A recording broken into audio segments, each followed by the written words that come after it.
There's a very important relationship between iron and your hair, your nails, and your skin. Now, the very interesting thing about this trace mineral in that we have no internal mechanism to regulate the elimination of iron. So just as a deficiency of iron could be very, very devastating, an excess of iron can be very, very devastating. But our body does have certain mechanisms depriving microbes of pathogens because almost all pathogens need iron to survive. And so there is this huge competition of iron between our pathogens and our own cells. But that's going to be for a separate video. Today, we're going to talk about the effects of iron on our hair, nails, and skin. And so many people are deficient in iron. I would say worldwide, it's about 1 billion people. Yet when you're diagnosed with an iron deficiency, you're told to take elemental iron. Elemental iron is not the best form of iron for absorption. And so many times when you take it, you're waiting for these symptoms to clear up, but it never does. And then you ask your doctor, well, what's the root cause? Why am I iron deficient? And they might say, well, you're just anemic. All right, then why do I have anemia in the first place? So I'm going to cover that, but let's first talk about how iron affects your hair, nails, and skin. All right, as far as the skin goes, when you're deficient in iron, it has huge consequences.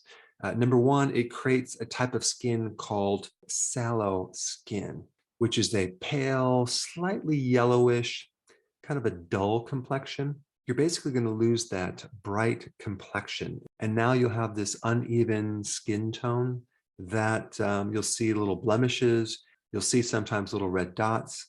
But overall, a lack of iron really affects your overall complexion on your face. Now, as far as your nails go, you may find that your nails are brittle. And if you're chronically deficient in iron, you're going to get that little spooning of the nail. It's going to look a little bit like the nail is scooped out.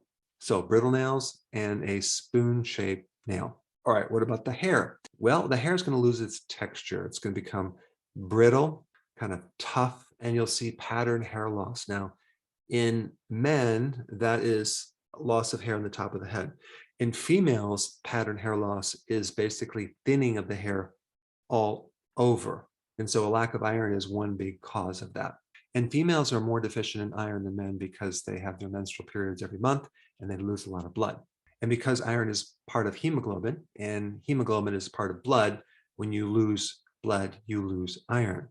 Iron is needed for oxygen. And so if you're not able to have enough oxygen to your hair, your nails, or your skin, all sorts of things can happen. So how do you become deficient in iron? Well, one is you're not taking enough iron in through the diet. Now, the problem with iron in diet is that there's two forms of iron. You have heme iron and non-heme iron. And this relates to the efficiency of how iron is absorbed in your body. When you consume iron from things like spinach or beans, the absorption is much, much less. Like spinach has an absorption rate of like 1.5, beans are like 2.2. But then when we get to like beef liver, the absorption is like 15. Then when we get to red meat, we're talking about an absorption rate of 21. So if we compare the non-heme source roughly at a 2 and a heme source with red meat at a 21, you can see there's a vast difference. So consuming animal meat is going to give you a lot more iron. And I highly recommend you get your iron from food versus a supplement because the elemental iron that they give you in supplements is it's crap. It's low quality. It's not the type of iron that nature is providing you. Now, if you absolutely cannot eat red meat for some reason, then I would recommend getting it from maybe a supplement that's a dehydrated beef liver or even a spleen extract from an animal. All right, the next thing I want to talk about is your stomach. If your stomach does not have enough hydrochloric acid, okay, this is very common, you're not going to absorb iron because the acid in the stomach makes the iron soluble to be absorbed. So if someone doesn't have enough acid or they're taking antacids because they have heartburn or whatever, or GERD, that could be the reason why they're not absorbing iron. And the interesting thing about not having enough hydrochloric acid to absorb iron is you're probably not going to have enough hydrochloric acid to digest red meat either. And I will get to a solution for that, but you just need to know that a lack of stomach acid can create anemia. Now, another common cause is that your colon or your small intestine is inflamed, okay?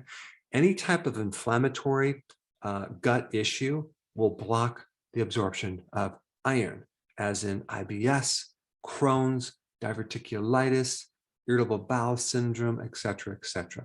So inflammation can definitely be a problem. And so the number one cause of inflammation in the gut is there certain foods that you're eating. Number one, grains, omega-6 fatty acids in grains, or like things like soy oil or corn oil or canola oil or cottonseed oil, which is in pretty much all the foods, especially if you go out to dinner and you eat something fried. You're going to have a lot of omega-6 fatty acids, and that's going to create inflammation in your gut. And some people are sensitive to nuts and seeds and even chocolate, and sometimes even coffee beans, and those things can create inflammation as well.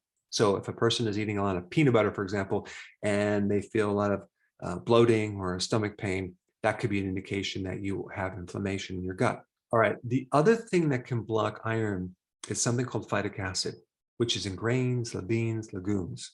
So if you consume a lot of cereal, for example, that could be the reason why you're not absorbing iron, because of all this phytic acid. If you germinate nuts, like let's say you soak them overnight and then you dehydrate them, that will get rid of a lot of the phytic acid. Or if you sprout the seed, you get rid of the phytic acid. Also, too much bran, the fiber in grains, can block iron, as well as too much copper. If you're taking a lot of copper, that can block iron. And also if you have lead in your body, that can block iron. All right, and the next one is blood loss. So menstruation is a common cause of blood loss. If you have an ulcer, that could be a cause. Or if there's any other type of bleeding inside your gut, that could be a cause of a loss of iron. Like let's say you had cancer, for example, in your colon, you're bleeding, and you're wondering why your stool is dark red, well, that could be the reason. If you had gastric bypass, okay, that could be the reason why you're not absorbing iron.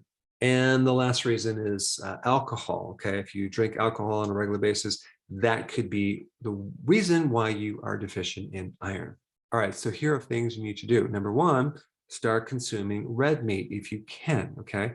Now, number two, this is going to handle the pH problem with the stomach. You need to start taking something called Betaine Hydrochloride. That's going to acidify the stomach, and that's going to allow you to digest the red meat, okay? And it's going to help you absorb iron.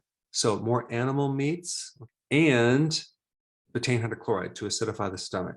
And I would also recommend, if you're going to take betaine hydrochloride, to take 5 to 6, maybe even 7 before a meal, because I found you have to take a little bit more of it to really have it work. It will take a period of weeks, maybe even months, to fully correct. All right, next thing is to stop eating the foods that are blocking iron.